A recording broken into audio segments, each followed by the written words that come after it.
पदावर काम केलं नव्हतं महानगरपालिकेमध्ये. मी कधी मला अशी संधी याच्या आधी पण आली तर मी दुसऱ्यांचे नावं सुचवलं की यांना करा त्यांना करा, असं नेहमी माझं सभागृहातलं वागणं राहिलं आणि पक्षाच्या दृष्टीनेही तसं वागणं राहिलं. मी महानगरपालिकेमध्ये कधीच महापौर झाल्यानंतर म्हणजे 25 वर्षापासून मी एकही पद घेतलं नाही.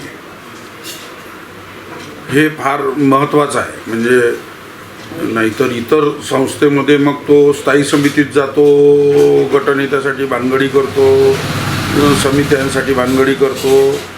महापौराचा कार्यकाळ माझा संपल्यानंतर मी महानगरपालिकेत 25 वर्षापासून एकही पद घेतलं नाही. आणि यावेळेला सगळ्यांची भावना होती, मलाही वाटायचं की या पदावर मी काम केलं नाही, त्या पदावर काम केलं पाहिजे आणि पक्षाला अजून मजबूत केलं पाहिजे आणि सगळ्या आमचे जे पक्षाचे 15 नगरसेवक आहे यांनाही न्याय दिला पाहिजे. आणि मी त्याच्या आदल्या दिवशीच बारामतीहून आलो होतो आणि मी त्या अजितदादा पवार साहेबांचं जे दुःखद निधन झालं तर त्या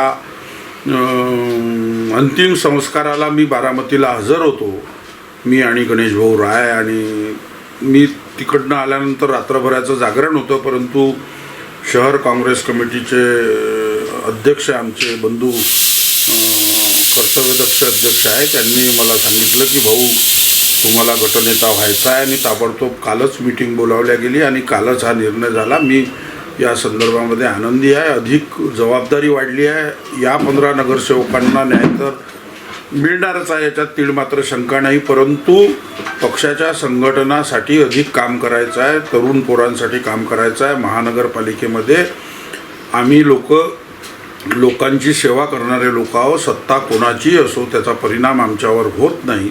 आम्ही खऱ्या अर्थानं प्रशासन आणि जनप्रतिनिधी या दोन्ही बाजूचा विचार करून लोकांचे प्रश्न सोडवत असतो आणि याचा आम्हाला दांडगा अनुभव आहे. लोकांची प्रश्न सोडवण्याच्या संदर्भामध्ये आम्हाला काही अडचण येत नाही आणि येणारही नाही. धन्यवाद.